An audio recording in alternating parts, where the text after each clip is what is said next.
about an hour south of Des Moines. Spent the night one night here in a snowstorm.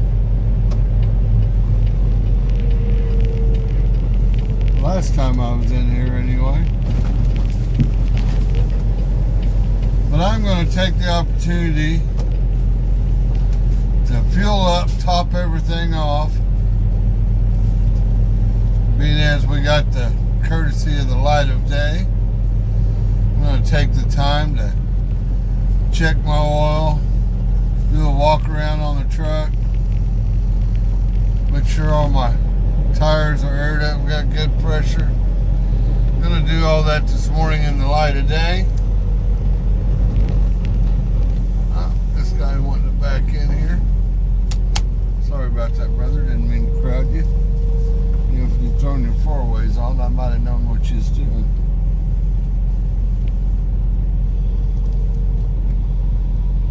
I thought he was going to the pump.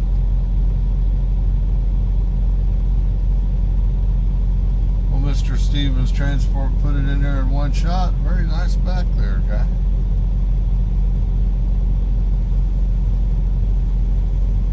Well, he's going to have to do a pull-up and put it back in there. Well, he started to do it right. And he waved me through his courtesy. Wasn't that nice? I'm going to have to tell you all the story about isn't that nice. I don't know if I can get away with telling that story on video. Anyway, we're going to get some fuel, inspect our truck, check our tire pressure, do all that giddy up go stuff. We'll be back here in a bit. Well, we got in and out of the Pilot, topped off all of our tanks, our DEF, our reefer. Everything be topped off in full. Yeehaw. Even took Bank for a walk, let her do her business. Took a cash advance, $150 advance for my taco money for the week. Now this is where it comes into play that, oh yeah, we inspected the truck, checked the tire pressure, make sure all the tires are aired up, all that good stuff.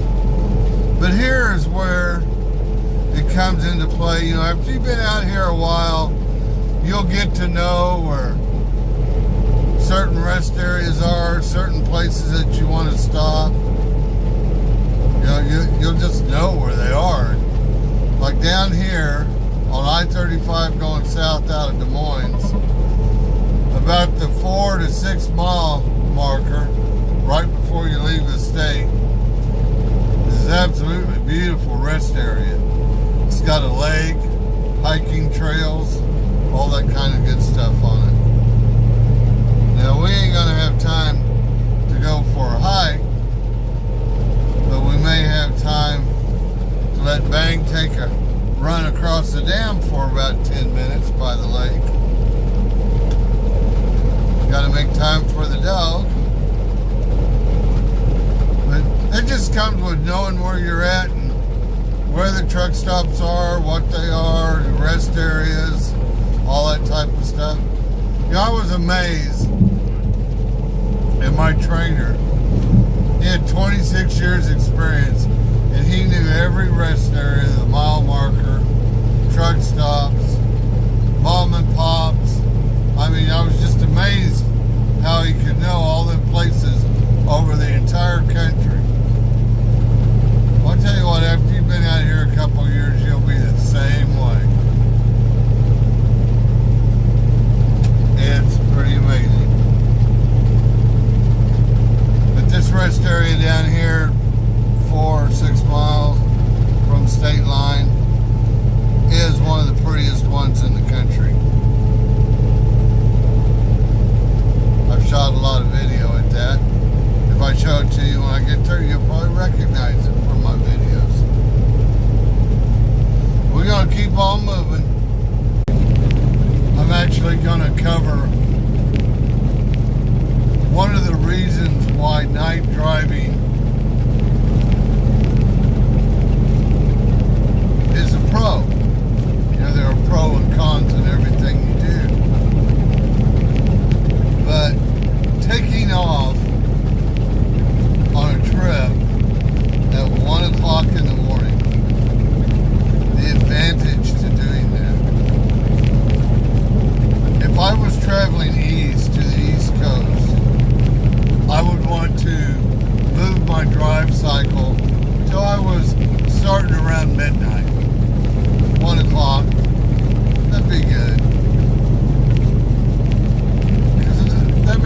to end my drive cycle at about 2:30 in the afternoon.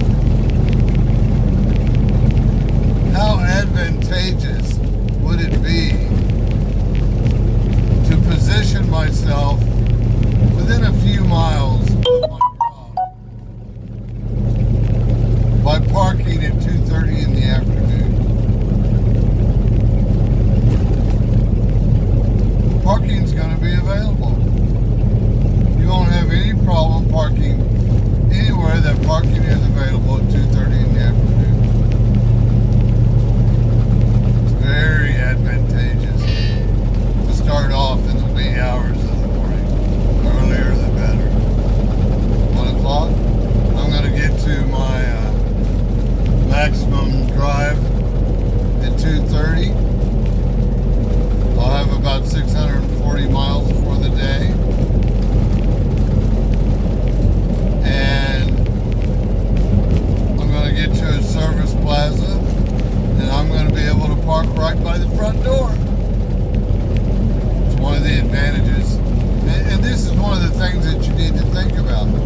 For instance, if I'm going west, Wyoming, Montana, Oregon, Utah, anywhere like that, parking's not so much a premium. I can find a parking spot out there just about any time of day. But going east, New Jersey, Pennsylvania, Maryland, all those parking spots are gone by 4 or 5 o'clock in the afternoon. Can't find any place to park. But if I take off at midnight and finish my driving day at 1:30 in the afternoon, it's easy to find parking. It's one of the big advantages of driving at night. Well, here's a habit you need to learn to get into if you're going to pull a reefer. Every time you get out of the truck. Yeah, got a green light.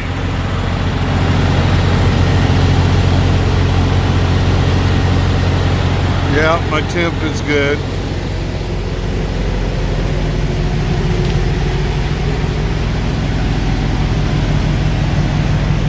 And my fuel is good.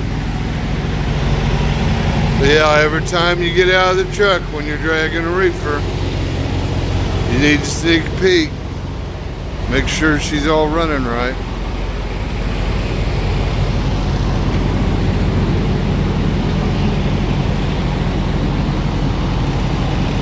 Well, we do drive pretty equipment though, don't we?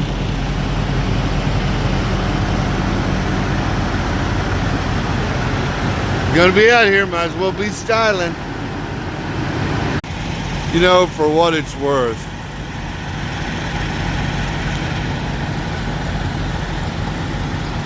I know looking good doesn't really make you any more money,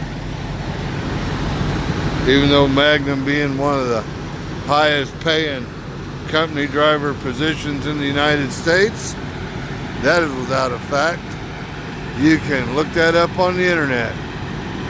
Average top pay, you'll see Magnum listed right there. You know, I'm actually hauling freight at around 63 cents a mile, and I run about 12,000 miles a month. So if you want to figure out what kind of paycheck I make, that's just my driver pay. But anyway, styling, looking good. You know, that truck right there, look down the line right here, and you tell me. And I do like that heavy hauler down there at the other end, but not for the kind of driving I do. But you look down the line of trucks here. Well, CR England's got a good looking Freightliner there. But who in the hell wants to drive for CR England? Look at where they are on the pay scale. Nationwide average. That ain't looking too good. It's one of their newer trucks, that Freightliner. I like the way those Freightliners look from straight on. But it ain't nothing compared to that Peterbilt sitting right there. She's pretty. It's nice when you pull on to shipper or receiver, and you're in the prettiest truck on the lot. Makes you feel good. As long as they're making your pocket feel good at the same time, good sign you're at the right place. You know, most places you'll have one or the other. You know, if you have super nice equipment, you got real low pay. If you got really good pay, you got crap equipment. That's not true at Magnum though. Top pay, top equipment. Man, you got the best of both worlds. How can you not take advantage of that? Well, look what I found on the other side of the parking lot going the opposite direction. It's something you don't run into every day, another Magnum driver. It's only about 8 o'clock in the evening. Wonder if he's awake.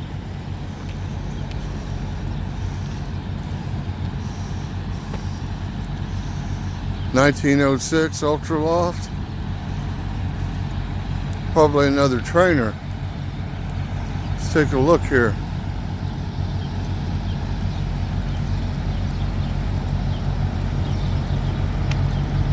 Yep, it is. What's going on? Well, look who I caught. I thought I smelled trouble in the air. What do you say, brother? Oh, living the dream out here. You don't mind if I put you on video for just a second, do you? No. So, you're a trainer here at Magnum, right? Mm-hmm. How long you been training here? Since November, so 8 months. How long you been with Magnum? 4.5 years. 4.5 years? How you like your job here with Magnum? Oh, I love it. What do you think of it as a company? I really can't think of a better company, to be honest with you. I can't either. I think it's the very best company to drive for. I talked to my upcoming trainee I'm going up to pick up now. You know, I've kind of been filling him in a few times I've talked to him, and he seems excited. He was working for Maverick, doing flatbedding, and he wanted to do flatbedding anymore. So then I come to us, I kind of been telling him about, you know, the different pay structure, the bonus structure, you know, and basically you do what you're supposed to do, and it's an easy bonus. Right. And, All you gotta do is do your job and you get full bonus. yeah, and I told him, I'm like, yes. Yeah, I told him, you know, how, you know, what the cents per mile is on a monthly bonus if you max out. And he's like, I can't believe that. He goes, that's every month. I'm like, yep. Every month. So I said, You know, that's the reason why I say, you know, people say, you know, what do you get cents per mile? I don't quote 55 cents. Yeah. I get 63 cents a mile hauling freight. That's what I actually make. Yep, 63 and a half. You gotta get that half penny. That's right. Well, they're busting your butt, man. You want the half penny. So. But anyway, I'll turn this video off and me and you just chat. But So where are you headed?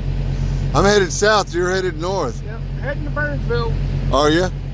I'm going down to Oklahoma City. I got 4 drops in Oklahoma City. Let's see. Associated Wholesale Grocers is one of them. AWG. That's probably your first stop. Is it Genio? No. Oh, really? Yeah, it's a Michael's load. Yeah. I'm going to Cisco, and then Norman, Sigma. Yep, that's not bad. And then I'm going to Brahms. I love going out to Brahms. Yeah, Brahms out there in the country, yeah. And then I'm going to Pryor, Oklahoma first thing in the next morning. And then I'm home. First time I've been home since March. Yeah, I just snuck in a couple of nights at the house. Yeah, wasn't that you? I saw you posted that on Facebook. Yep. Said you ran by the house. 2 nights. So that means that this month, I'll have 10 nights in my own bed. You know what? Isn't that one of the nice things, though, at Magnum, that they don't, hey, come back here, Bang, that they actually don't route us. They don't micromanage us. Yep. We get to pretty much run our truck just like an owner-operator runs his truck. Yep, that's where it should be. You know, we're not doing stupid things, you know, causing problems. You know, pretty simple. The only thing is that we ain't got to worry about squat. Not a care in the world. Yep. Oh yeah, you see some of these guys that lease on places. I just don't get it myself. Well, you know, I'm going to make you YouTube famous. I'm going to put you on my YouTube channel. But yeah, we're going to pick up this load of Pepsi. You hauling hazmat? Yep. Oh, you are on a placard load. People are shocked to find out that, you know, when we haul the ingredients for Coca-Cola and Pepsi, they're a hazardous material. Yep. It's crazy. Anyway, let me turn this video off. But yeah. You know, I got back here to my truck, and I kind of went through and looked at that video I shot with that other Magnum driver, and realized I never did say his name through the whole interview. Little impromptu interview. But that is Jeff Clark, one of our trainers here at Magnum. He's out running solo at the moment on his way back up north, pick up a trainee. Super nice guy. One of the things that we were talking about after I turned the video off was the fact in the last 30 days, he has actually spent 10 nights in his own bed in his own house. You know, that's because we're not routed, we're not micromanaged, and you get the opportunity to run by the house, run by the house. As long as you're doing your job, delivering your freight on time, it's all good. You gotta look at this sunset. Man, isn't that gorgeous? That is one gorgeous sunset going on right there. Kind of terrible lighting for shooting a video. But I wanted to make sure I gave Jeff Clark a plug. A super nice guy, great guy. You come here to Magnum. He'd be one of those guys that you'd want to request as a trainer. He's definitely going to tell you how to drive a truck and show you all the ins and outs, probably save your life someday. Great guy, great guy. Anyway, don't know if you're going to be able to hear me for the trucks all running behind me or not. But I've definitely brought my day to an end. I actually got in here about 2:30 this afternoon. I am parked at a travel plaza here on I-35, just north and east of Wichita, Kansas. I'm about 160 miles from my drop, but I ran my clock out today at 640 miles. I'm as far as I'm going to get today. I have to deliver at 8 o'clock in the morning. Then I got another drop at 11 o'clock in the morning, and another drop before 3 o'clock in the afternoon. So I'm going to have to leave out of here about 4 o'clock in the morning, just so that I have the clock enabling me to make all my drops. Oh well, sometimes you got to dance to the fiddler, right? That'll be our day. I'll tell you, I am flat tired and wore out. I earned every dime of my money. I want to make a comment. I believe the gentleman's name was Joe Cole. Commented on my video last night the fact that one of the reasons why he didn't go OTR was driving at night in the rain. You know, he is absolutely dead on target. You saw that video last night when I was driving in the rain. It's dark, it's raining. Sometimes you just cannot see the markings on the road at night when it's raining. It can be downright treacherous. I've had more problems driving at night in the rain than probably any other condition. You just got to slow down, be safe, and drive within the means of the conditions at the time when it happens.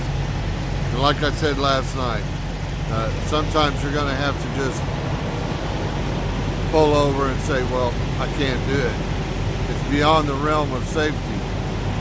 And park it. Know when to hold them, know when to fold them. Last night I was able to get through. I'd seen the markings on the road fairly well, and I was able to keep trucking through. But I left out, what was it, 1, 2 o'clock yesterday morning, or this morning, and drove all night. Hadn't had any really good sleep. Now, the previous 48 hours to that, I'd slept a bunch. So my bank was well invested, let's say. I'm going to tell you, by the time I got in here about 2:30 this afternoon, I was pooped. I laid down, went to sleep for about 4 hours. I'm getting ready to crawl back in that sleeper and sleep me about another 8 hours before I have to get up and run 3 o'clock in the morning. I'm going to get up at 3. I'm going to actually take off at 4. But when it comes to that rain and running on the night in the rain, I'd rather drive on snow and ice. And that's honest, man. I'd rather drive on snow and ice than drive through the night in the rain. At least you can see what you're doing. Thought I might share another little story though before I bring this party to an end. As soon as I got in here and parked, I wasn't here but about 5 minutes, and had a knock on the door. And I get up and it's a lady standing outside my door, and I'm like, really? I just got here in the middle of the afternoon? So I opened up the door and said, what can I do for you, darling?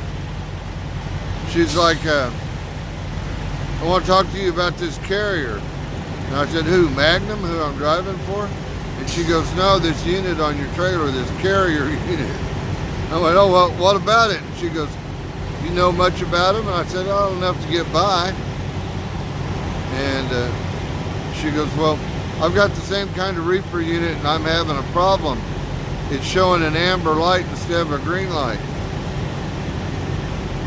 She goes, would you know what to do with it? I said, give me just a minute, I'll get out and take a look at it. Sure enough, it was throwing a fault code.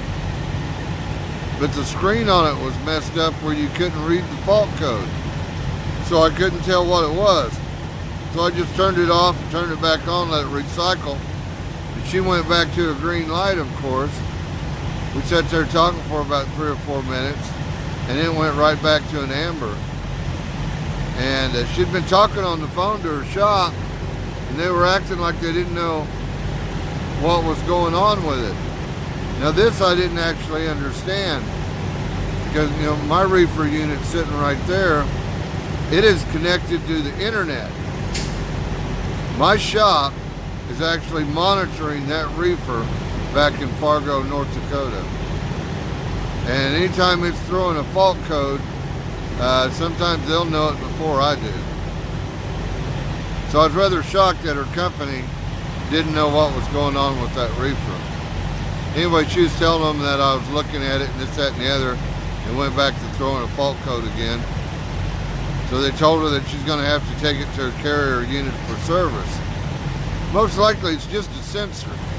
It was still running at temperature, it was all running right. Wasn't having any problem other than it was throwing a fault code. Most likely it was just a sensor. That's kind of scary when you got product on the back of it. Come find out, she had loaded out in Gaylord, Minnesota. Same shipper I had, she come from the same place. Strange the way this company paid. They paid 27% of the load. And I thought that was rather unusual. I'd never heard of a company driver paid 27% of the load.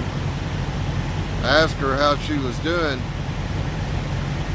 She told me, she goes, I'm not making a lot of money out here. She goes, I'm doing good. I'm making $1,100 a week. Woo. You know, it hurts me when I hear drivers out here making the sacrifice for that kind of money. You know, and to some people that might be good money. But I sure do feel a lot more rewarded what I'm paid here with Magnum.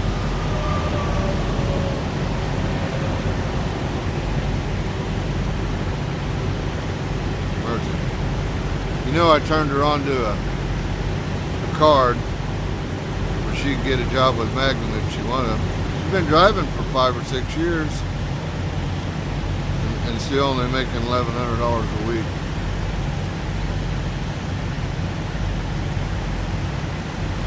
Just ain't right in my book. Truck driver got his running shoes on and he's out running around the parking lot getting his exercise in. More devoted than this old man, I tell you that. The way I believe in staying in shape is quit eating.